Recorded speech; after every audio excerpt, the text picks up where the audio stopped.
सदस्य माननीय उपाध्यक्ष महोदय, आप तो रिकॉर्ड के ऊपर रिकॉर्ड बनाए जा रहे हैं अध्यक्ष। क्या है सर शैलेश पांडे जी, अध्यक्ष जी नाराज है कल अरे वो से, पांडे जी पूछ लेंगे। और अध्यक्ष जी नाराज है इसलिए पांडे जी 2 में नहीं मिनट। आ रहे। उपाध्यक्ष महोदय, माननीय सदस्य श्री ये भी नहीं बोल रहे यूडी मीन्स जी का आज जन्मदिन है। मैं अपनी ओर से और मैं सदन की ओर से उन्हें जन्मदिन की शुभकामनाएं देता हूं। उनके स्वस्थ, सुखी, सफल, उज्जवल भविष्य की कामना करता हूं। पांडे साहब, चलिए आपको बहुत बहुत बधाई। उपाध्यक्ष जी बहुत शुभकामनाएं, बधाई। प्रश्नकाल में उपाध्यक्ष का आना पहली बार हुआ है। धन्यवाद। आपको बधाई। आपका परफॉर्मेंस कल भी ठीक था, जी, पर थोड़ा जरूरत से आदरणीय उपाध्यक्ष जी, लेकिन उधर दबाया। आदरणीय उपाध्यक्ष जी, यूडी मीन्स जी को बहुत बहुत बधाई। उनके दीर्घायु होने की कामना करता हूँ। ईश्वर से हम लोगों को इस बात से सदन चिंतित है कि अध्यक्ष महोदय प्रश्नकाल में क्यों नहीं आ रहे। चलिए डॉक्टर शैलेश पांडे जी। उपाध्यक्ष जी, जी जी, लगातार दूसरा दिन है जी कि प्रश्नकाल में माननीय अध्यक्ष जी आसंदी पे नहीं आ रहे हैं। तो जो माननीय अजय चंद्राकर जी ने कहा माननीय सदन को अवगत करा दे, वो क्यों नहीं आ रहा है? सदन को अवगत करा दे, क्यों नहीं आ रहा है? जी, मैं भी सदन की ओर से ईडी मीन्स को बधाई देता हूं। बहुत बहुत बधाई, धन्यवाद।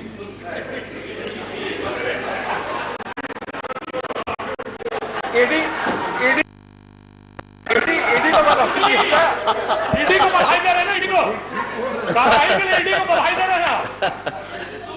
चलिए श्री शैलेश पांडे साहब। माननीय ईडी को आपने बधाई दे दी, धन्यवाद आपका। माननीय उपाध्यक्ष महोदय, आज आप बहुत अच्छे लग रहे हैं, बहुत जच रहे हैं। धन्यवाद। आपका संरक्षण चाहिए। माननीय उपाध्यक्ष महोदय, इसलिए आपको उधर जगह भी मिला है, मेरा ही वाला। धन्यवाद। आज का जो पहला प्रश्न है, पूरे पंचम विधानसभा में पहली बार अवसर मिला है कि पहली बार में पहले बार क्वेश्चन आया मेरा पहला क्वेश्चन।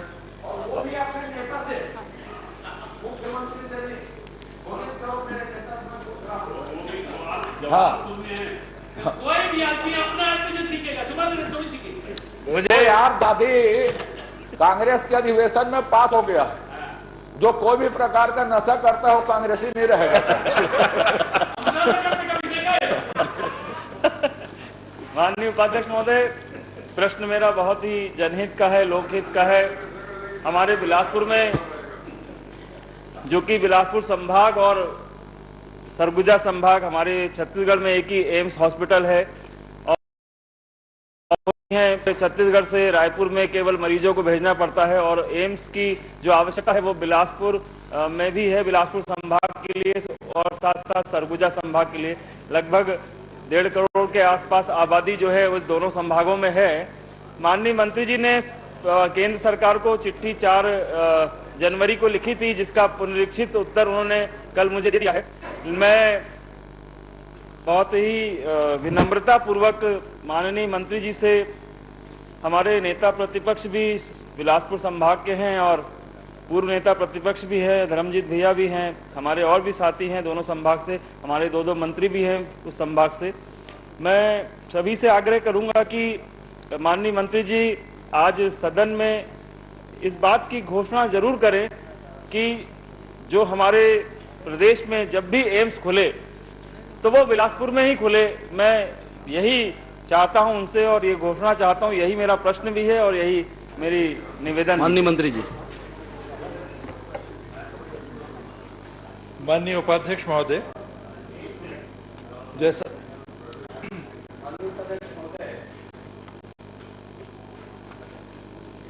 विधायक जी हमारे प्रश्न किए हैं, और आप जवाब ऐसा मत देंगे कि विधायक जी को निराशा हाथ लगे, क्योंकि नहीं, हम सब लोग हैं, उन्होंने उल्लेख भी किया है, तो एक ही बार दे देंगे तो मेज थपथपा करके हम लोग स्वागत कर देंगे आपका कि जब भी यहाँ पर खुले तो बिलासपुर में ही खुलेगा।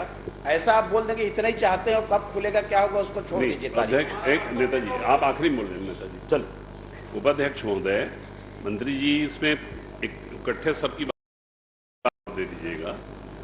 एम्स बिलासपुर में खुलना चाहिए, इस बात के लिए आप भी सहमत हैं। मैंने आपका बयान पढ़ा है और शायद आप उसके लिए कोशिश भी कर रहे हैं।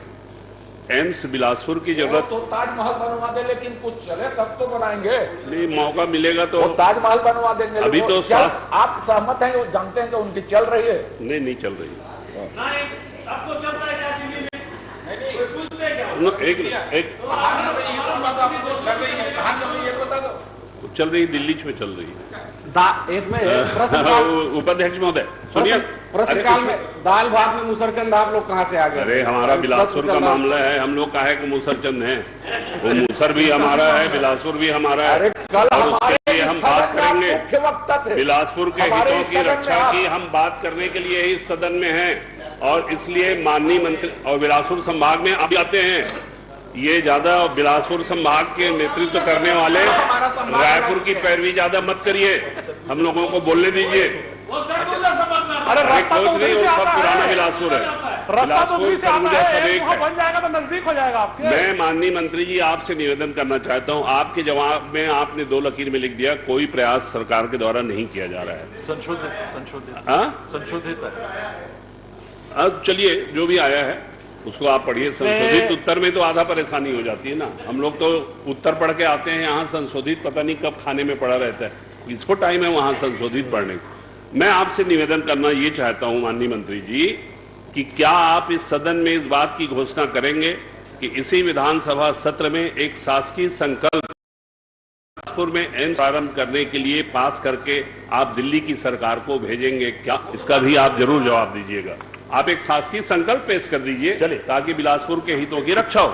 और मंत्री जी, माननीय सदस्य शैलेश पांडे जी ने जो बात कही, वास्तव में पूरे बिलासपुर संभाग में चिकित्सा क्षेत्र का अभाव, और बिलासपुर जो है अविभाजित जो है, जो बिलासपुर संभाग है उसमें आपका सरगुजा भी आता है, बहुत बड़ा भूभाग है, लेकिन अच्छी चिकित्सा का अभाव। उनको बाहर जाना पड़ता है, विशाखापट्टनम जाना पड़ता है, नागपुर जाना पड़ता है। इसलिए आपसे विनम्र आग्रह है कि जब भी एम्स खुले, और उसका प्रयास अभी से हमको करना चाहिए, भारत सरकार को प्रस्ताव भेजना चाहिए, विधिवत प्रस्ताव भेजना चाहिए, वहां एम्स की आवश्यकता है, तो एम्स खुले तो बिलासपुर में खुले, ये आपके जवाब में आना चाहिए, ये मेरा आग्रह है।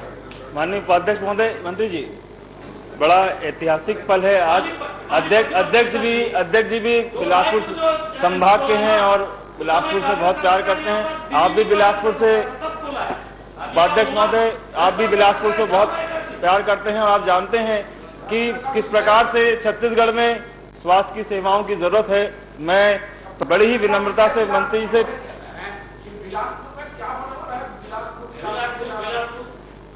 चलिए, काफी महत्वपूर्ण प्रश्न है माननीय मंत्री जी। हमें बिलासपुर को खोदापुर से ऊपर उठाते हुए बिलासपुर बनाना है, तो इसलिए हमको जरूरी है कि बिलासपुर में ऐसी चीजें खुलें, और मैं चाहूंगा हमारे माननीय स्वास्थ्य मंत्री जी इस बात की घोषणा आज करें।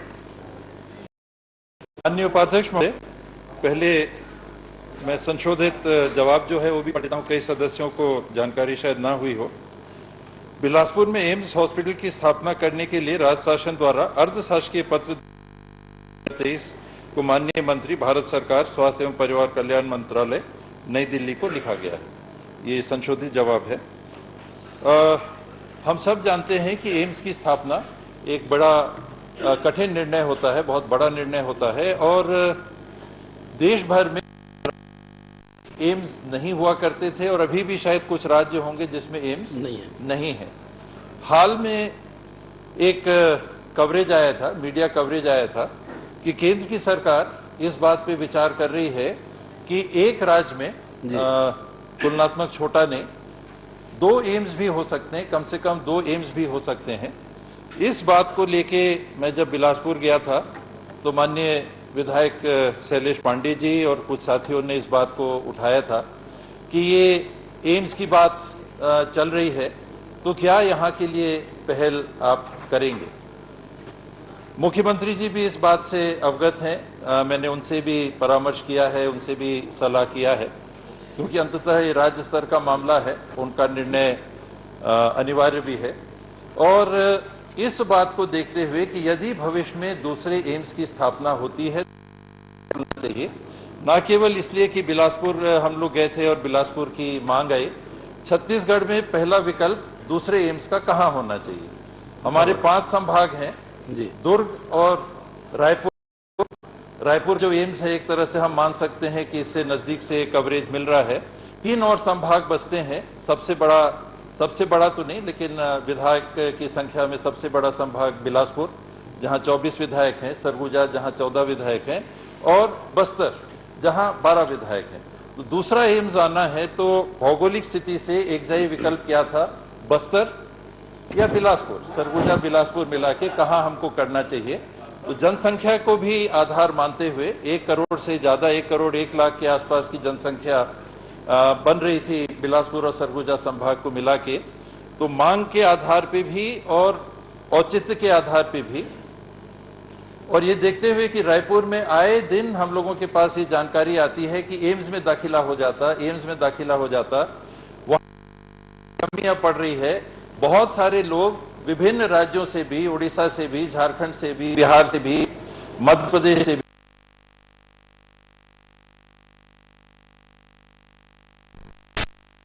दूसरा एम्स स्थापित होना है। तो मुझे भी ये लगा कि बिलासपुर के साथियों ने जो पहल की है, शैलेश जी ने भी जिस बात के लिए सर्वप्रथम मेरे को पहल करके बताया था, मैंने केंद्रीय मंत्री जी को ये पत्र लिखा क्योंकि वहां से अभी तक ना तो केंद्र की बजट में कोई प्रावधान है और ना ही किसी प्रकार की औपचारिक घोषणा या पत्राचार राज्य सरकार से हुआ है। केवल उस आधार पे कि न्यूज में ये बात आई थी और गंभीरता से इस पे केंद्र सरकार विचार कर रही है बुकिंग करने के लिए कि हम लाइन में खड़े हैं। मैंने अपनी तरफ से मंत्री जी को, केंद्रीय मंत्री जी को पत्र लिखा और उनका जवाब आया कि पत्र मिल गया। तो मुझे ये कहने में संकोच नहीं है क्योंकि मुख्य परामर्श है और उनकी सहमति है।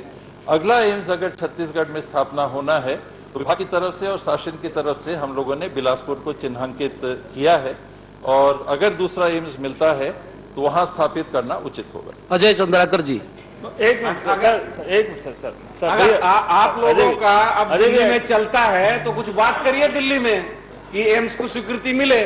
आप लोगों से तो कोई बात करने को तैयार नहीं है दिल्ली में। आप लोग दिल्ली में, आपकी सरकार है दिल्ली में, दिल्ली पत्र भेज दिया गया है। आपको मालूम थोड़ा बहुत पहला एम्स जो रायपुर का है ना, चलिए पांडे साहब एक प्रश्न कर लीजिए, थोड़ा बहुत प्रश्न करिए। मुख्यमंत्री के द्वारा स्थापित किया है। पांडे जी आपका तो लगभग उत्तर आ गया। एक छोटे सर, मैं माननीय उपाध्यक्ष महोदय, मैं मंत्री जी से निवेदन पुनः करना चाहता हूं कि उन्होंने अपने जवाब में अगर शब्द का प्रयोग किया है, मैं उनसे फिर से विनती करता हूं कि हम अगर शब्द का प्रयोग ना करके अगर हम अपनी ओर से खुद मांग करने की हमको एक एम्स की और आवश्यकता है, अगर तो ये ज्यादा बेहतर होगा। चलिए ना, रिमाइंडर देंगे ना, ये तो ये 1 जनवरी में हुआ है। आप अगर शब्द को रोकने के लिए बोल रहे हैं कोई और अपने शब्दों को देखिए 2 बार अगर वो यूज किए उपाध्यक्ष महोदय, मांग हमने कर दी है जी और पुनः एक काम करेंगे, एक रिमाइंडर और 2 महीने के बाद। और जो सुझाव आया है मैं माननीय मुख्यमंत्री जी से सलाह कर लूं। चलिए माननीय अजय चंद्राकर जी, अगर आवश्यकता में बात हो चुकी है। अजय चंद्राकर जी, आप लोग भी कुछ पत्राचार करिए ना दिल्ली। धन्यवाद मंत्री जी, आपको बहुत बहुत धन्यवाद। प्रस्ताव गया है, आप लोग भी कुछ पत्राचार करिए।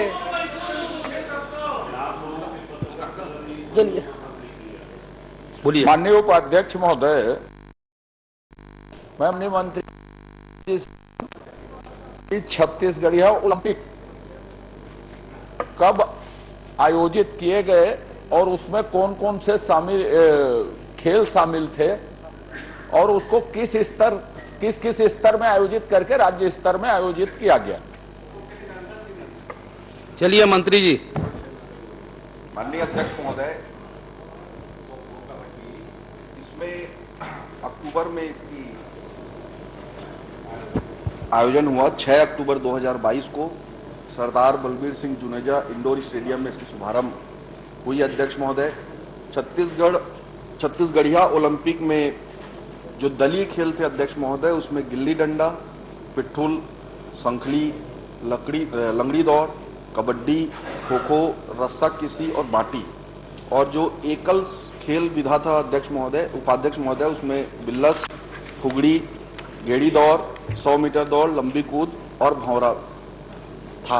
और तीसरा प्रश्न क्या था आपका? नहीं, अभी मेरे पहले प्रश्न का ही उत्तर नहीं दिया यार। मैं उसी में 3 प्रश्न था ना माननीय उपाध्यक्ष जी, मैंने पूछा, सबसे पहले मैंने एक सेकंड, इसको पंचायत और वार्ड स्तर पे पहले इसका आयोजन हुआ, उसके बाद ये जोन स्तर पे गया, उसके बाद विकास खंड और क्लस्टर स्तर पे गया, उसके बाद जिला स्तर पे, उसके बाद संभाग स्तर पे, उसके बाद राज्य स्तर पे।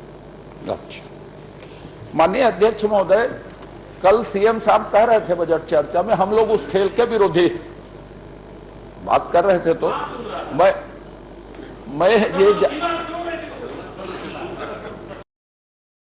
ये जानना चाहता हूं कि छत्तीसगढ़ में ओलंपिक हुए, उसमें सिर्फ इतने खेलों का चयन किस आधार पर किया गया, और क्या सभी खेल छत्तीसगढ़ के हैं कि बाहरी खेल को भी छत्तीसगढ़ यह कहा गया? एक दूसरी बात यह है कि इसमें टीम का सिलेक्शन कैसे हुआ, टीम का सिलेक्शन कैसे हुआ, और टीम का सिलेक्शन कैसे हुआ, इसकी इन खेलों की मान्यता छत्तीसगढ़ ओलंपिक संघ द्वारा दी गई है क्या?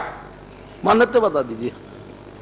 माननीय अध्यक्ष महोदय, एक ही प्रश्न में बहुत सारा प्रश्न पूछ लेते हो आप, और फिर उत्तर देते देते भूल जाते हम लोग कौन सा प्रश्न पूछे आप। सबसे पहले तो उपाध्यक्ष महोदय, छत्तीसगढ़िया ओलंपिक हुआ, अध्यक्ष महोदय, उसकी बेहतर को आपको मैं बताता हूं। इसमें भाग लेने वाले ग्रामीण क्षेत्र में 11,37,000 महिलाओं ने, 397 महिलाओं ने भाग लिया। पुरुष अध्यक्ष महोदय, ग्रामीण क्षेत्र में 13,86,710 पुरुषों ने भाग लिया।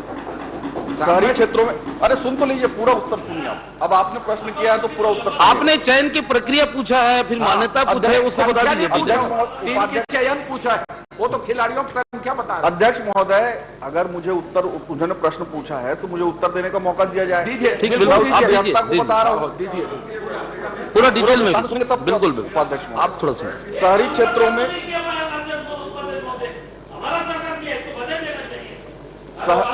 लास्ट में देंगे, बताइए। शहरी क्षेत्रों में अध्यक्ष महोदय 62,539 लोगों ने, महिलाओं ने भाग लिया।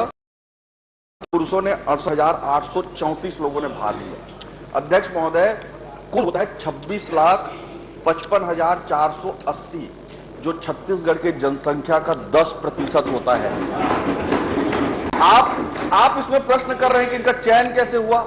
इतना बृहद आयोजन था कि हर एक को इसमें मौका दिया गया, तो उसको ये बोल दीजिएगा कि जो सबको अब पूरी बात सुनते नहीं है, फिर वही ये इतना बृहद था उपाध्यक्ष महोदय कि इसको बुनियादी करके हर एक व्यक्ति को पंचायत स्तर में, माननीय अध्यक्ष महोदय, माननीय उपाध्यक्ष महोदय, मुझे आपत्ति, बृहद स्तर में हुआ, कम स्तर में हुआ, ज्यादा स्तर में हुआ। यदि छत्तीसगढ़ के खेल, लेकिन मेरे समझ में नहीं आता, जब भी छत्तीसगढ़िया का बात आता है तो बड़ा तकलीफ होता है। ये गरुआ घुरुआ बाड़ी का भी छत्तीसगढ़िया खेल का आप लोग सहयोग करिएगा। तकलीफ मंत्री जी थोड़ा सहयोग करिए। छत्तीसगढ़िया होकर के छत्तीसगढ़ियों से, छत्तीसगढ़ी खेल परंपरा से क्यों आपको इतना तकलीफ? थोड़ा सा 2 प्रश्न में 18 मिनट हो गया। मंत्री जी सहयोग करेंगे। आदरणीय चंद्राकर साहब, ये तरीका नहीं है, या तो प्रश्न उन्हीं क्या दीजिए।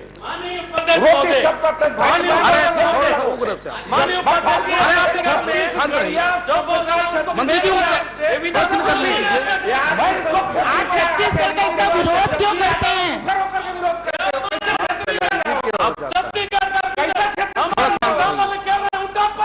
छत्तीसगढ़ी आप प्रश्न कीजिए, आप प्रश्न कीजिए। प्रश्नकाल में मंत्री स्टेज में नाटक करेंगे तो प्रश्नकाल का माननीय उपाध्यक्ष, आप थोड़ा सा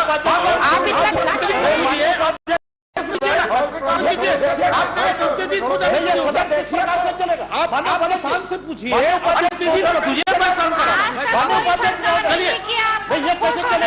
आप लोग मंत्री जी, गेम के लिए बधाई देना चाहिए।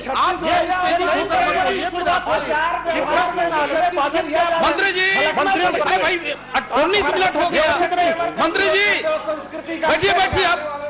मंत्री जी बैठिए आप, शांत से, थोड़ा उत्तेजित मत होइए, आप प्रेम से पूछिए। आप महोदय ये प्रश्न पूछ रहे हैं, मूल प्रश्न करता मैं आपसे यही अनुरोध करूंगा कि प्रश्न, अभी दो प्रश्न हुआ, 19 मिनट हो गया, आप पूछिए। बेगानी शादी में अब्दुल्ला दीवाना क्यों? आप फिर हुए मंत्री जी, ये तो पहले प्रश्न से शुरू हो गया है। सब लोग, आप लोग बोले तो हम लोग नहीं बोले। हम तो बोल रहे हैं कि छत्तीसगढ़िया। भैया माननीय लोगों का भी प्रश्न है, इंतजार कर रहे हैं।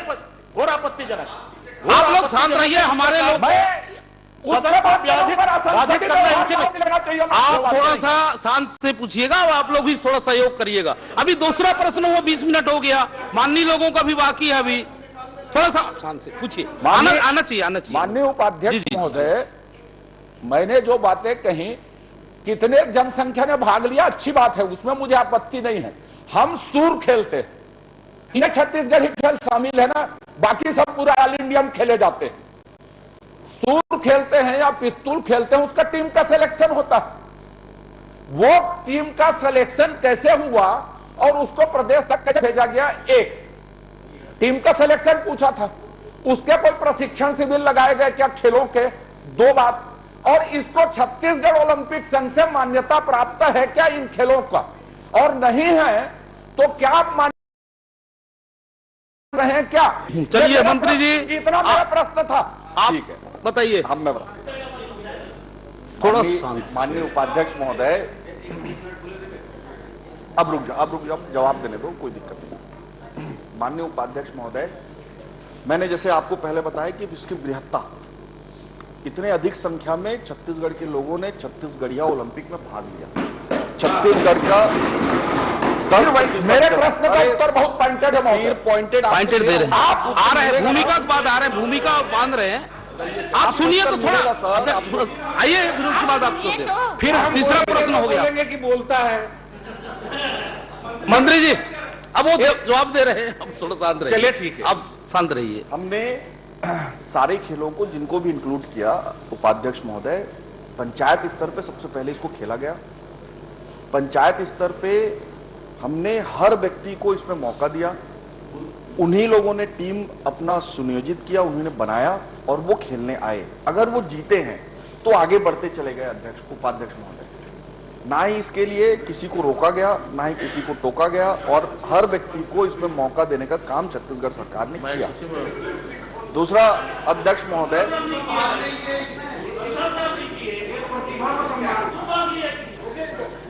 चलिए माननीय उपाध्यक्ष महोदय, इसी के पक्ष में आपको मैं बोलूंगा कि अध्यक्ष महोदय, इस बार जो छत्तीसगढ़िया ओलंपिक हुआ उसमें सर्वाधिक उम्र की जो महिला भाग ली, ये दूसरी श्रीमती सुखबारो बाई, दूसरा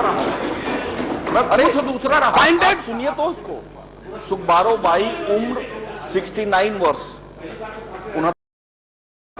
और इस गिल्ली डंडा में भाग लिया दुर्ग संभाग की है अध्यक्ष महोदय, बेमेतरा जिले। और जो सबसे कम उम्र की बच्ची भाग ली उसका नाम है कुमारी अंकिता विश्वकर्मा, उम्र 6 वर्ष, खेल फुगड़ी, रायपुर जिले की निवासी। अध्यक्ष महोदय, इनका जो दूसरा उत्तर तो सुनिएगा मंत्री जी, अजय जी, पूरा उत्तर तो सुन लीजिए आप। अध्यक्ष महोदय, आप पॉइंटेड उत्तर दीजिए जैसा मन करें। मैं वही बता रहा हूँ अध्यक्ष महोदय, मेरा इतना सब बताने का कारण यही है कि इसकी मेरा ये कहना है उनको संतुष्ट करिए आप। जो उम्र है उसका भी कोई किसी तरह का मेरे को उससे मतलब ही नहीं है, मैं जो पूछ रहा हूँ वो जानना है। तो आप अगर पूछेंगे नहीं तो आपको उत्तर मिल जाएगा सर। अब अगर हिंदी में नहीं समझ, अंग्रेजी में समझाओ। मैं प्रीतुला, आप उन्हें समझाओ अंग्रेजी। Listen my friend, this game is traditional Chhattisgarhiya शुद्ध। मंत्री जी, प्रश्नकाल है, प्रश्नकाल का समय को थोड़ा सा ध्यान देंगे। छत्तीसगढ़िया ओलंपिक में कबड्डी, खो खो और 100 मीटर ये राज्य खेलों के से संबद्धता प्रदान की गई है अध्यक्ष महोदय। इसके अलावा अन्य खेलों में किसी तरह की संबद्धता नहीं है। माननीय उपाध्यक्ष महोदय, मैंने ये पूछा था, संबद्धता प्राप्त नहीं है तो संबद्धता के लिए आप कोई प्रयास कर रहे हैं, संबद्धता के लिए कोई प्रयास कर रहे हैं, और नई संबद्धता होती है तो ये खेल का व्यवस्थित आयोजन माना नहीं जाएगा। अब मैं आखिरी प्रश्न कर लेता हूं आप, अब इसके बाद फिर मेरा तो खैर उत्तर आप ये बताइए, खेलों को प्रोत्साहन देने के लिए, छत्तीसगढ़ी खेलों को प्रोत्साहन देने के लिए मैंने पूछा है, राष्ट्रीय स्तर पर मान्यता के लिए क्या कोशिश कर रहे हैं, और उनको क्या छत्तीसगढ़ में नौकरी देंगे क्या? जो फुगड़ी के विजेता है 69 साल के उनको, या ये 80 साल के विजेता है उनको श्रेष्ठ है, उनको प्रोत्साहन तभी मिलेगा माननीय अध्यक्ष महोदय। तो आप राष्ट्रीय स्तर पर मान्यता देने के लिए या छत्तीसगढ़ में उसके यूनियन बनाएंगे क्या, पिट्ठूल यूनियन, कबड्डी यूनियन या फुगड़ी यूनियन, ताकि उसका व्यवस्थित आयोजन हो सके। हमको जबरदस्ती विरोधी ठहरा दिया जाता है मान्य, तो यूनियन बनाएंगे क्या मान्यता के लिए राष्ट्रीय स्तर पर, और उनके प्रोत्साहन के लिए उनको नौकरी का आरक्षण देंगे क्या राज्य में? क्या है आप व्यवस्था क्या है बताइए। माननीय उपाध्यक्ष महोदय, प्रश्नकर्ता पूरी बात रखते हैं, इसलिए उत्तर देने वाले को भी पूरा समय क्या व्यवस्था करना है ये पूछ रहे हो, उसको बता। नहीं तो वो बहुत सारा चीज बोलते हैं उपाध्यक्ष महोदय। एक साथ आप पूछ रहे हो, उत्तर समझ में आ गया। उत्तर सुनने का भी धैर्य रखना चाहिए। हाँ चलिए आप प्यार से सुनिए। उपाध्यक्ष महोदय, मान्यता छत्तीसगढ़िया में अगर फुगड़ी खेल रहे हैं तो आपको तकलीफ क्या है? कोई तकलीफ नहीं है ना, तो उसमें आपको सपोर्ट करना चाहिए, प्रोत्साहित करना चाहिए। प्रोत्साहन के लिए माननीय मंत्री जी एक सुन लीजिए, एक सेकंड। कोई एको ठो खेल में भाग ले छत्तीसगढ़िया ओलंपिक के, एक मिनट सुनिए। बताओ अध्यक्ष जी कुछ करना है नहीं। चलिए अब पूछते हैं। माननीय उपाध्यक्ष महोदय, माननीय अजय चंद्राकर जी छत्तीसगढ़िया ओलंपिक के लिए पिछले 4-5 क्वेश्चन उन्होंने पूछा है। उनका प्रश्न देखिए, छत्तीसगढ़िया ओलंपिक का नाम ही नहीं है कहीं प्रश्न में। मैं तो उत्तर दे रहा हूं क्योंकि मैंने ये एज्यूम किया छत्तीसगढ़िया ओलंपिक के बारे में पूछ रहे हैं, लेकिन उनके प्रश्न में छत्तीसगढ़ ओलंपिक योजना का नाम लिखा है। मत दीजिए। नहीं मैं तो दूंगा, मैं आपको पूरा उत्तर दूंगा, आप तो उसके लिए चिंता मत करिए। अध्यक्ष महोदय, उपाध्यक्ष महोदय, मतलब जहां तक मंत्री जी का कहना है प्रश्न जो पूछते हो ठीक से पूछा करो। माननीय उपाध्यक्ष महोदय, जहां तक बात छत्तीसगढ़िया ओलंपिक के प्रचार प्रसार की है, हमारे जो पारंपरिक खेल हैं उनके प्रचार प्रसार की बात है या उनको मान्यता देने की प्राप्त है, राज्य ओलंपिक संघ संबद्धता जारी कर सकता है अध्यक्ष महोदय, मान्यता नहीं दे सकता। मान्यता देने का अधिकार भारत सरकार के माननीय जो भारतीय ओलंपिक संघ है वो दे सकते हैं, और जो ओलंपिक संघ के ओलंपिक से बाहर के गेम है, खेल है, उनको राज्य केंद्र सरकार इसको दे सकती है। इसलिए हमने एक चिट्ठी भेजा नौकरी में माननीय भारतीय, एक प्रश्न पूछे तो उसका उत्तर देंगे, देना थोड़ा सा भारतीय केंद्रीय खेल मंत्री को, उसमें हमने उल्लेख किया है, मेरे द्वारा लिखा गया है कि हमने छत्तीसगढ़िया ओलंपिक का आयोजन किया, और पूरा पढ़ दूं, छत्तीसगढ़ राज्य में विभिन्न बोलियां क्या ये बता दीजिए, एवं आदिवासी और पिछड़ा वर्ग बहुल प्रदेश है, जहां प्रदेश के कोने कोने से भिन्न भिन्न प्रकार के स्थानीय एवं पारंपरिक खेल वर्ष भर खेले जाते हैं। छत्तीसगढ़ राज्य के विभिन्न त्योहार के अवसर पर भी अलग अलग पारंपरिक खेल गतिविधियां अनंत काल से प्रचलित है। इनमें स्थानीय निवासी बहुतायत होते हैं। इस अवसर पर हर्षोल्लास के साथ पारंपरिक खेल प्रतियोगिताओं का आयोजन कर स्थानीय स्तर पर विजेताओं को प्रोत्साहित किया जाता है। प्रदेश की जनता के पारंपरिक खेलों के प्रति रुचि देखकर प्रदेश सरकार द्वारा छत्तीसगढ़िया ओलंपिक नाम से प्रतियोगिता का आयोजन किया गया। छत्तीसगढ़िया ओलंपिक में प्रदेश में खेले जाने वाले पारंपरिक खेल जैसे फुगड़ी, बिल्लस, गेड़ी, दौड़, कच्चा, गिल्ली डंडा, पिट्ठूल आदि खेलों को सम्मिलित कर ग्राम स्तर से राज्य स्तर तक बृहद रूप से आयोजित किया गया, जिसमें प्रदेश के हर आयु के वर्ग के लगभग 27 लाख महिला, पुरुष, बालक बालिकाओं ने बढ़ चढ़कर हिस्सा लिया। भारत सरकार द्वारा खेलो इंडिया यूथ गेम में मलखम, योगासन, थांगता, गटका जैसे पारंपरिक खेलों को सम्मिलित कर देश में बढ़ावा इसको दिया जा रहा है।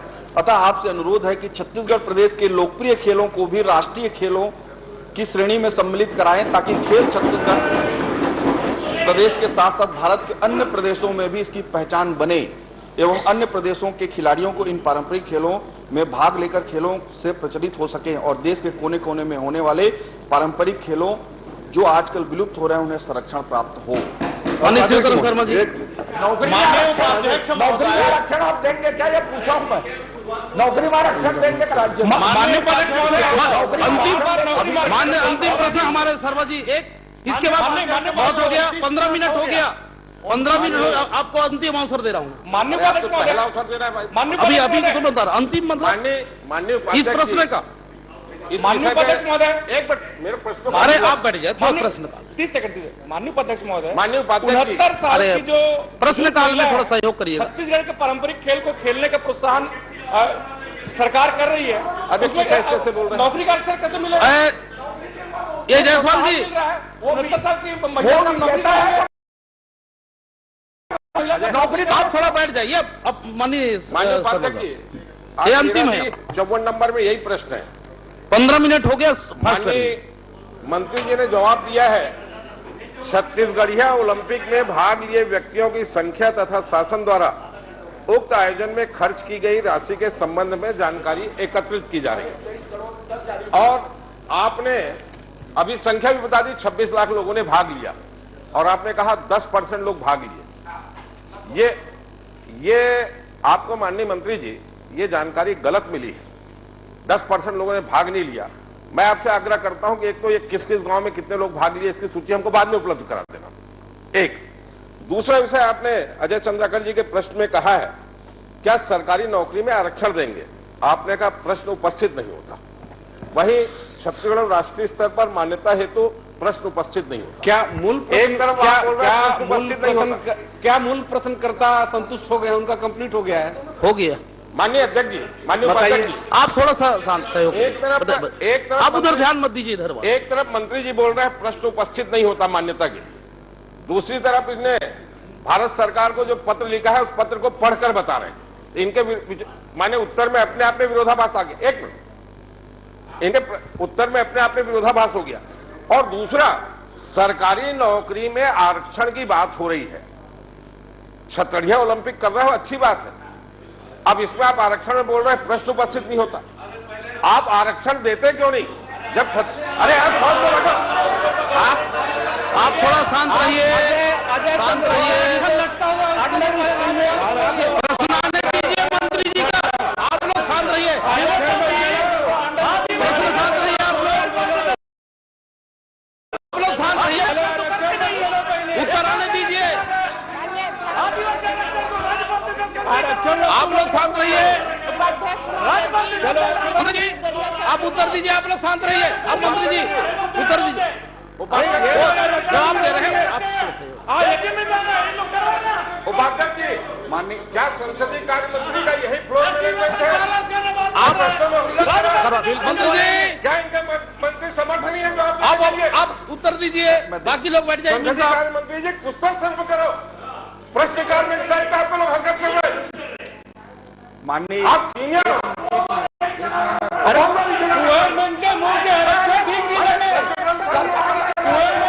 आप लोग शांत रहिए। प्रश्नकाल को देखिए। माननीय उपाध्यक्ष जी, माननीय उपाध्यक्ष जी, कल तो आपने मेरी बातों को निकाल दिया। अगर प्रश्न काल में सत्ता पक्ष के मंत्री और विधायक ऐसा डिस्टरबेंस करते हैं, माननीय स्वास्थ्य मंत्री जी, कल आपने रेबीज का इंजेक्शन बुलवाया, सबको लगवा दीजिए।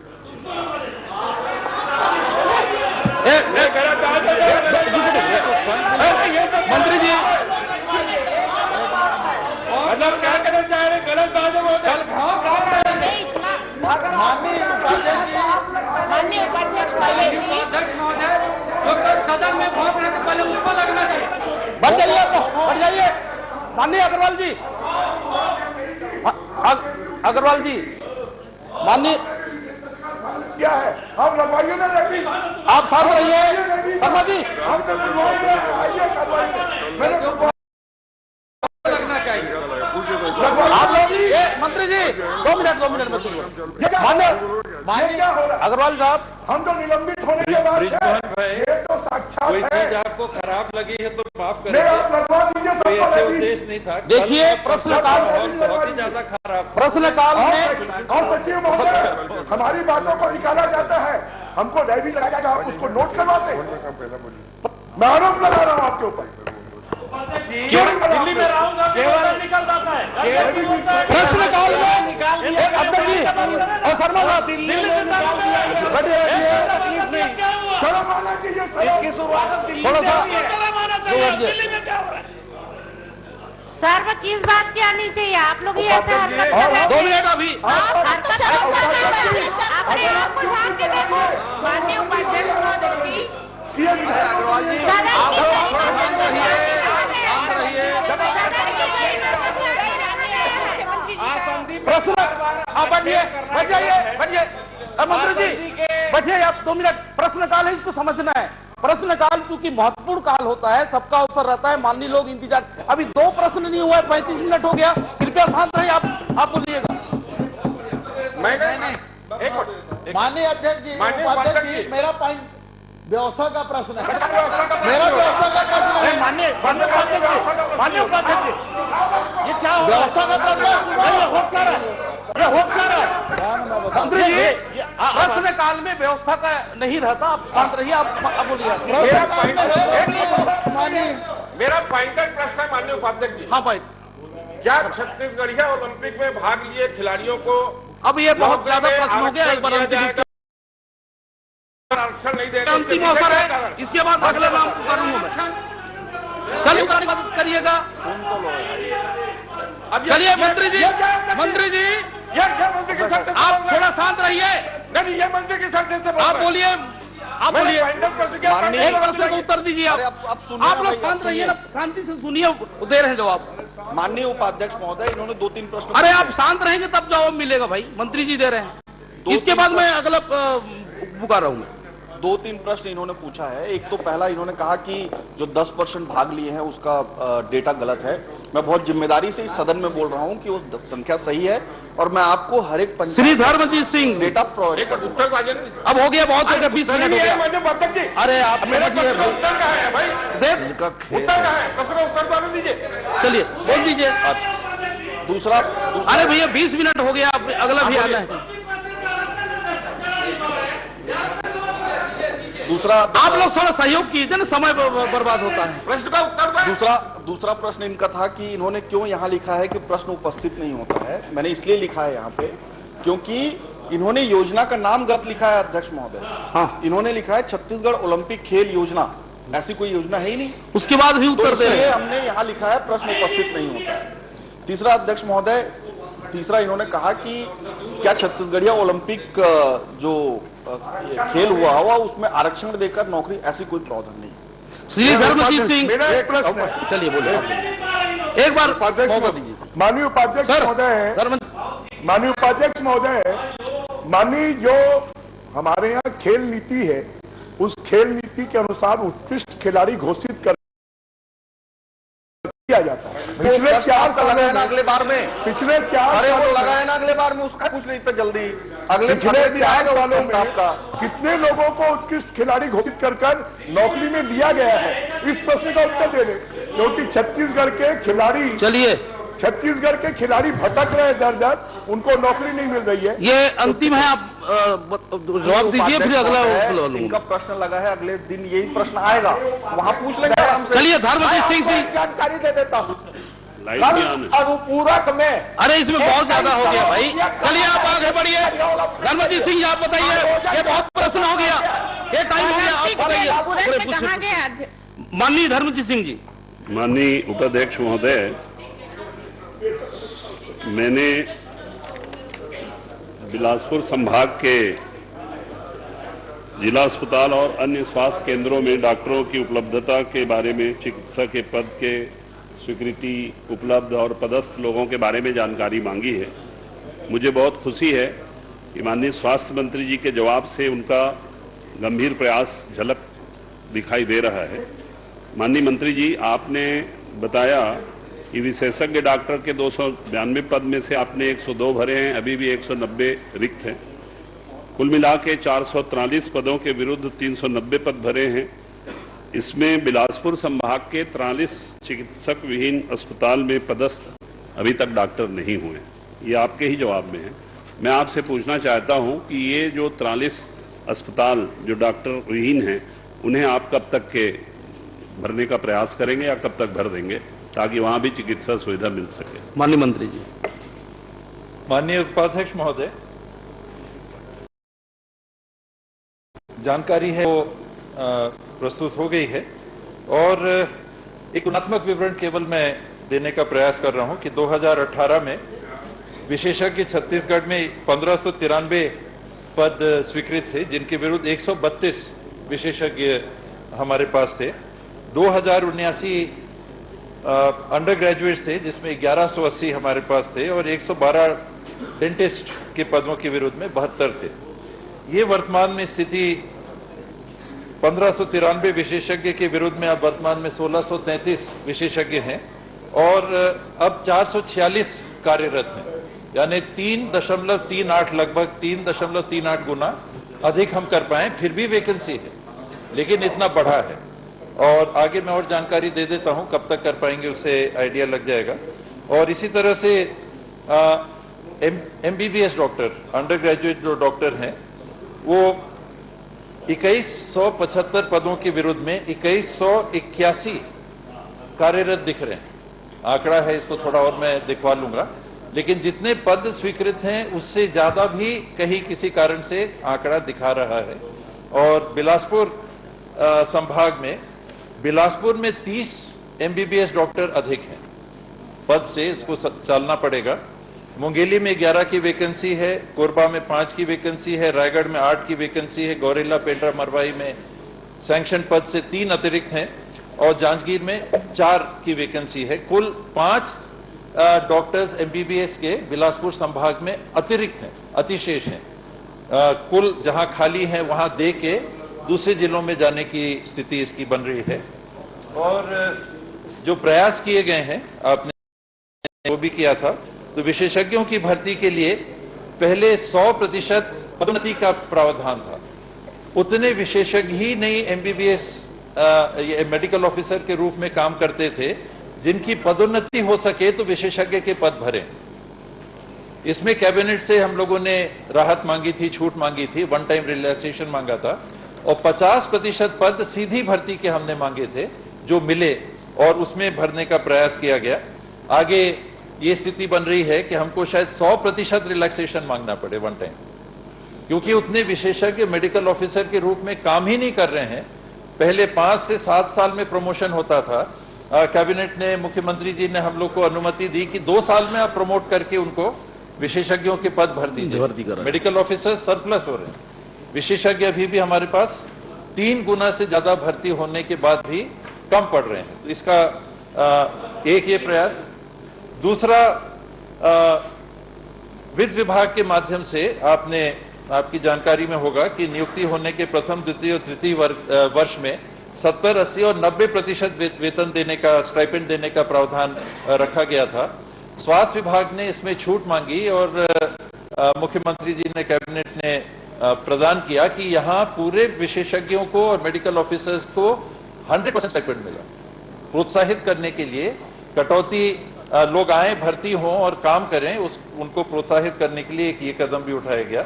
रिक्त पदों की भर्ती के लिए लोक सेवा आयोग को 641 पदों के लिए हम लोगों ने विज्ञापन 27/10/2021 को भेजा था, जिसमें केवल 139 आए। 641 के विरुद्ध में केवल 139 आए और पुनः विशेषज्ञों की रिक्त पदों की भर्ती के लिए 16/3/2022 को 458 पदों के लिए रिक्तियां निकाली गई, जिसमें केवल 31 आए। दिक्कत ये हो रही है कि लोग आ नहीं रहे। प्रयास शासन और विभाग अपनी ओर से लगातार कर रहा है। और इसके अतिरिक्त जो प्रयास किया गया है, जो बॉन्डेड डॉक्टर्स हैं, स्नातकोत्तर उत्तीर्ण 85 अनुबंधित डॉक्टर्स को, इनको PG चिकित्सा अधिकारी के रूप में पदस्थापना दी गई है। और 20/9/2021 को फिर से 443 चिकित्सा अधिकारी के रिक्त पदों के लिए पूर्ति के लिए विज्ञापन निकाला गया था, जिसमें 390 हमको मिले। मेडिकल ऑफिसर्स के तरफ दिक्कत छत्तीसगढ़ को अब नहीं है। विशेषज्ञों के लिए 3 गुना से ज्यादा भी भर्ती होने के बाद अभी भी कमियां हैं। इनके अतिरिक्त राज्य के अंतर्गत CPM की शुरुआत की गई है, college for physician and surgeons की।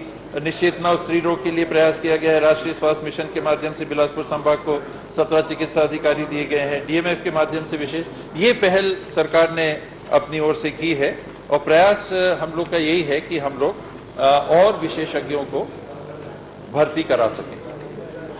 माननीय उपाध्यक्ष महोदय, माननीय मंत्री जी ने बहुत ही विस्तृत रूप से जवाब तो दिया है, लेकिन बहुत अफसोस होता है कि 600 लोगों के लिए आप भेजते हैं, पब्लिक सर्विस कमीशन में 40 लोग आते हैं। तो आप जरा पैकेज अच्छा वाला बनाइए ना। स्वास्थ्य का मामला है अब डॉक्टर को आप ऐसे ही छोटा मोटा तनख्वाह देंगे तो कोई गांव में जाके काम करता नहीं, और आप इतना बड़ा इंफ्रास्ट्रक्चर गांव में बनवा के रखे हैं, अस्पताल भवन बना है, कुर्सी है, टेबल है, लेकिन वही है अध्यक्ष महोदय, दांत है तो चना नहीं, चना है तो दांत नहीं। जिस देते हैं और जिस पास चना है उसके पास दांत नहीं है, तो ऐसे में तो चलेगा नहीं। तो आपसे मेरा निवेदन है कि मुंगेली जिले में, बिलासपुर जिले में, गौरेला पेंड्रा जिले में बहुत ज्यादा डॉक्टरों की कमी है, उन्हें आप दूर करने के लिए प्रयास करेंगे क्या? एक, दूसरा जो अटैचमेंट में है, सिफारिशों में अटैचमेंट में भी ज्यादा डॉक्टर रुके हुए हैं, उनको आप वहां भेजने का काम करेंगे क्या? और पैकेज को ठीक से बढ़ाने के लिए बात करिए ना। 1,15,000 करोड़ का बजट है, डॉक्टरों को तो दीजिए, गांव वाले इलाज तो कराएंगे, तब तो थोड़ा लोड कम होगा मेडिकल कॉलेज में और एम्स में। गांव में दवाई की कोई व्यवस्था नहीं है, गांव में बेमतलब आदमी मर रहा है, जब डॉक्टर ही नहीं है तो प्राइमरी ट्रीटमेंट भी नहीं हो पाता है। तो मैं आपसे निवेदन करना चाहता हूं, बिलासपुर जिला, मुंगेली जिला, पेंड्रा गौरेला मरवाही जिला के डॉक्टरों की भर्ती के लिए आप प्रयास करेंगे क्या? और डॉक्टरों को अट्रैक्ट करने के लिए, उन्हें बढ़िया पैकेज देने के लिए आप माननीय मुख्यमंत्री, वित्त मंत्रालय, तीनों प्रयास करके छत्तीसगढ़ के अस्पतालों में डॉक्टरों की नियुक्ति करने का आप प्रयास करेंगे क्या? इसका आप आश्वासन दे दीजिए। जी, निश्चित रूप से प्रयास की आवश्यकता भी है, प्रयास भी करेंगे। चलिए, और डॉक्टर रेणु अजीत जोगी जी।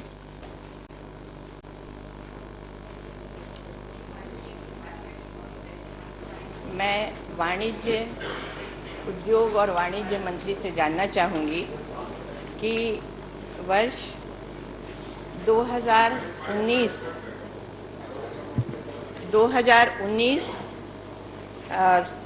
से लेकर 2014 तक 24 तक राज्य सरकार के द्वारा स्थायी पूंजी निवेश अनुदान नियम बनाया गया था, जिसके तहत लघु और सूक्ष्म उद्योगों को 6 महीने तक जब वो उत्पादन शुरू करते हैं तो उनको छूट दी जाएगी। इसी प्रकार जो उससे बड़े हैं, उद्योग बृहद श्रेणी में आते हैं, उनको 12 माह तक छूट दी जाएगी, और जो उससे भी बड़े हैं 18 माह, मेगा, अल्ट्रा मेगा, उनको 24 माह तक स्थायी पूंजी निवेश से छूट दी जाएगी।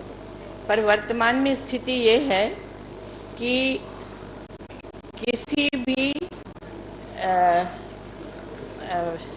इंडस्ट्री को ये छूट नहीं दी जा रही है, और 21-22 में अब तक रायपुर, जांजगीर चांपा और बलौदा बाजार जिले में किसी को भी अनुदान 6 माह तक का भी नहीं प्राप्त हुआ है। इस तरह 114 करोड़ सरकार को इनको देना है, जो अभी तक नहीं दिया गया है। तो कृपया मंत्री जी बताएंगे कि क्या वजह है कि ये अनुदान नहीं दिया गया है? माननीय मंत्री जी, क्योंकि इससे राज्य में लोग उद्योग लगाएं, इसको प्रोत्साहन मिलता है। ये बजट आवंटन के बाद इसको दिया जाएगा।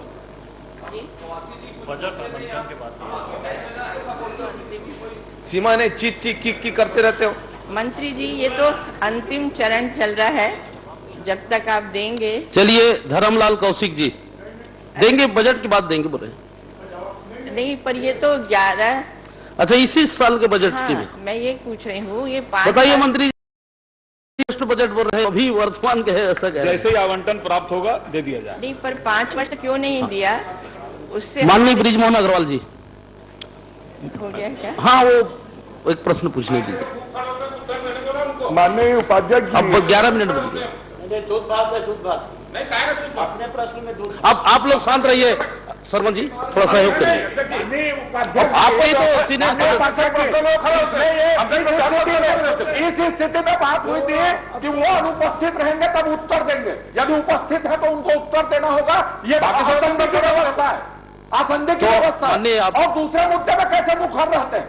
आसंदी की व्यवस्था है ये।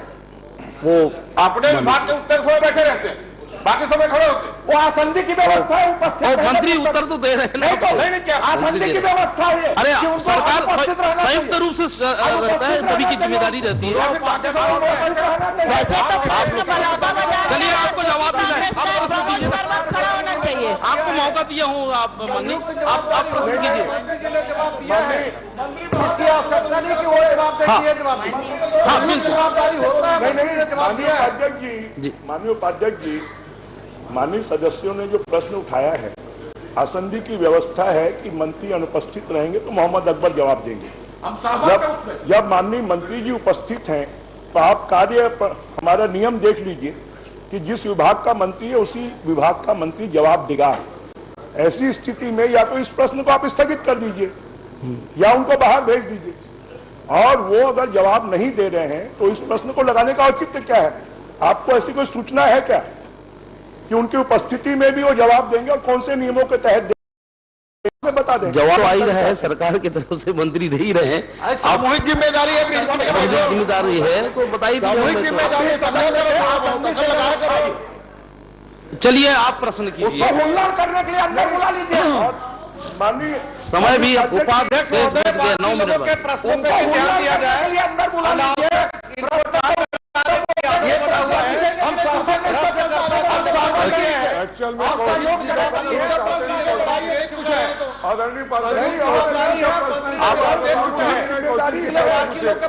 चलिए आप रेणु जोगी जी पूछ रहे हैं, कुछ बोलिए। आप बोलिए, मूल प्रश्न पूछ रहे हैं। एक प्रश्न पूछ रहे हैं, रेणु जोगी जी पूछ रहे हैं कुछ। मंत्री जी से जानना चाहती हूँ कि पिछली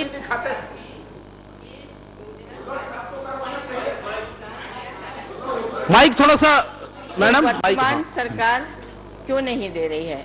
जी चलिए मंत्री जी आप स्पष्ट उत्तर दीजिए। माननीय उपाध्यक्ष जी, जैसे ही आवंटन प्राप्त होगा उनकी जो चिंता है वो जैसे आवंटन प्राप्त होगा दे दिया जाए। माननीय धर्मलाल कौशिक जी, अरे अब भाई 8 मिनट बाकी है। मेरा प्रश्न माननीय उपाध्यक्ष जी, कौशिक जी का प्रश्न चाहते हैं आपको एक्चुअल में। मंत्री जी खड़े होकर बोले सामूहिक जिम्मेदारी है। माननीय मुख्यमंत्री जी बैठे हुए हैं, आप जवाब दे रहे हैं, संबंधित मंत्री जवाब नहीं दे रहे हैं, तो क्या सामूहिक जिम्मेदारी होने के नाते, माननीय अभी स्वास्थ्य मंत्री जी ने भी कहा हमने वित्त विभाग को भेजा है, तो कोई मंत्री क्या ऐसा जवाब दे सकता है क्या कि वित्त विभाग को? श्री धर्मलाल कौशिक जी आगे बढ़िए, आप 2 मिनट, सबको मौका मिलना चाहिए।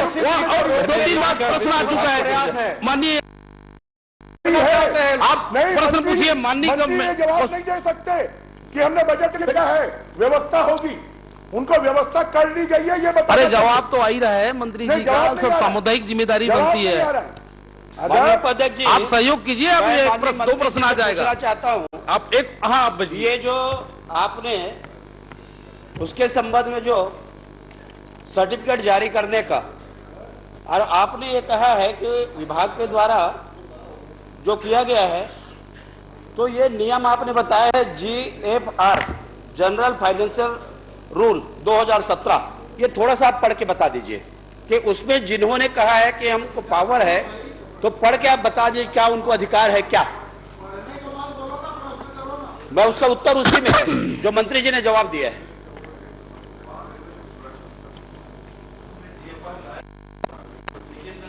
या तो क्वेश्चन को आप आगे बढ़ा दीजिए, देता हूं, आप नहीं लाए हैं तो मैं पढ़ देता हूं, आप दे दीजिए। इसमें दिया हुआ है, इसमें दिया हुआ है, तो आपके पास है ही सिंगल टेंडर इंक्वायरी। मैं पढ़ देता हूं, प्रोक्योरमेंट मेरे पास भी मिल गया है। ये सिंगल सोर्सेज में be resorted to in the following circumstance हुआ है कि it is in the knowledge of the user department date only है राजीव जी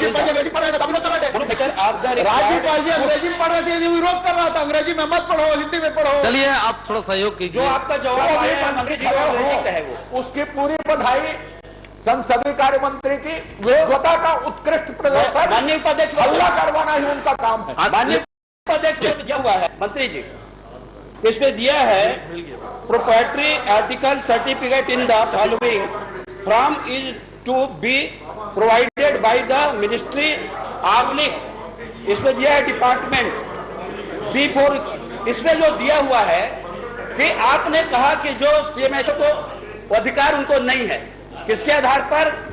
आपके जनरल फाइनेंस रूल 2017 का आपने दिया है, 2017 का।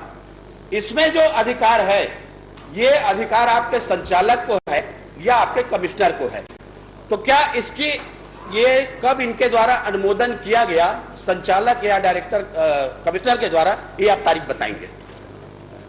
मंत्री जी तारीख बताइए।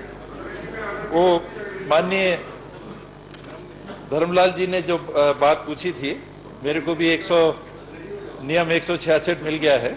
तो single tender inquiry, procurement from a single source may be resorted to in the following circumstances. It is in the knowledge of the user department. It is in the knowledge of the user department that only a particular firm is the manufacturer of the required goods. In the case of emergency, the required goods are necessarily to be purchased from a particular source, and the reason for such decision is to be recorded and approval of competent authority obtained. For standardization of machinery or spare parts to be compatible to the existing sets of equipment, on the advice of a competent technical expert and approved by the competent authority, the required item is to be purchased only for a selected firm. Note: proprietary article certificate in the following form is to be provided by the Ministry Department before procuring the goods from a single source under the provision of Sub-Rule 1661 and 1663 cable. और वो फॉर्मा है।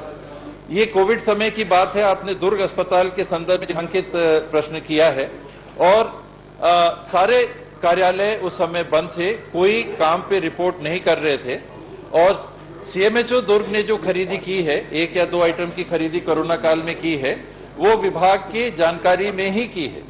Competent authority की जो बात आती है, तो विभाग ने उनको ये अधिकार दिया था उस समय कि आप इसकी खरीदी कर ले, वरना काम नहीं हो पा रहा था। इमरजेंसी भी आप पढ़ लें, जानकारी में ला देता हूं। केस ऑफ इमरजेंसी आपकी जानकारी में ला देता हूं। एक आपका मोक्षित का है, एक मायोबिल का है। Do you understand? आप बैठ जाइए। अंडरस्टैंड। माननीय अध्यक्ष महोदय, माननीय मंत्री जी, उस समय का 2 का मेरे पास में है डॉक्यूमेंट, जो मैं कल निकलवाया हूं। एक मोक्षित का, एक मायोबिल का है। आप उसमें देखिए, इसमें यह एकमात्र फर्म है जो इस शब्द का निर्माण का संग्रहण कर रहा है, एस लिखा है। फिर वही कर रहा है, दूसरा उसके सिवाय वर्ड में नहीं है। दूसरा जिसमें लिखा हुआ है, नो लिखा है। यदि नो लिखा है तो सिंगल टेंडर पर खरीदी कैसे की गई? मेरे पास में है ये, या तो प्रश्न को आप आगे बढ़ा लीजिए, क्योंकि जो अधिकारी ने जवाब बना करके दिया है वो कहीं न कहीं गुमराह करने का प्रयास किया है, और इसलिए डॉक्यूमेंट मेरे पास में है। आप बुलवा लीजिए, और नहीं है तो प्रश्न आगे बढ़ा लीजिए। इसमें बढ़ाने की बात नहीं है। हाँ, तो आप भी उसमें जान रहे हैं कि इसमें क्या लिखा हुआ है। वो जो प्रोफॉर्मा भरा गया है, ये एकमात्र फर्म है जो इस मकान निर्माण कर रही है। This is the only firm who is stocking this. इसमें हुआ है नो। 2 मिनट बाकी है, आप आगे बढ़ा लीजिए। मैं आपको जानकारी पूरी दे दूंगा, जो भी आप जानकारी चाह रहे हैं। उसमें केवल जांच चाह रहा हूं, और उसके बाद जांच आप करवा दीजिए। जो भी जानकारी है मैं आपको उपलब्ध नहीं, श्री मोहन मरकाम जी, उसके बाद अगर आपको लगता है कि कुछ करना, आप जांच कर देखो, आपको जानकारी दे। यदि 400 का नहीं है, ये 500-600। चलिए आप मंत्री जी, वो 600 करोड़ का मामला है। चलिए आप, और इसमें जो अधिकार है केवल उस समय 50,000 का खरीदने का अधिकार है। आप इसकी जांच करवा लीजिए ना। यदि जांच में दोषी पाएंगे तो ठीक है, नहीं पाएंगे तो ठीक है। आपके प्रश्न के माध्यम से मेरी जानकारी में पूरा बात आया हुआ है। इसमें 500-600 करोड़ की जो खरीदी हुई है, बल्कि 800 करोड़ की जो खरीदी हुई है, कोरोना काल के कुल सामान की है। दुर्ग अस्पताल 500 करोड़ की खरीदी कैसे? मैं ये बोल रहा हूं, आप उसकी जांच करवा लीजिए ना। जांच की जानकारी में आपको जो चाहिए मैं आपको उपलब्ध करा दूंगा। जांच की आवश्यकता मुझे महसूस नहीं हो रही, नहीं मैं करा गलत जानकारी दिया है, इसलिए मैं बोल रहा हूं कि आप जांच करवा लीजिए। जानकारी उपलब्ध करा दूंगा। उसके बाद भी आपको अगर कोई संदेह होगा। मंत्री जी, आप नहीं छुपाएंगे, मुझे मालूम है, लेकिन जिस प्रकार से भ्रष्टाचार हुआ है, करप्शन हुआ है, और उसको दबाने का प्रयास अधिकारी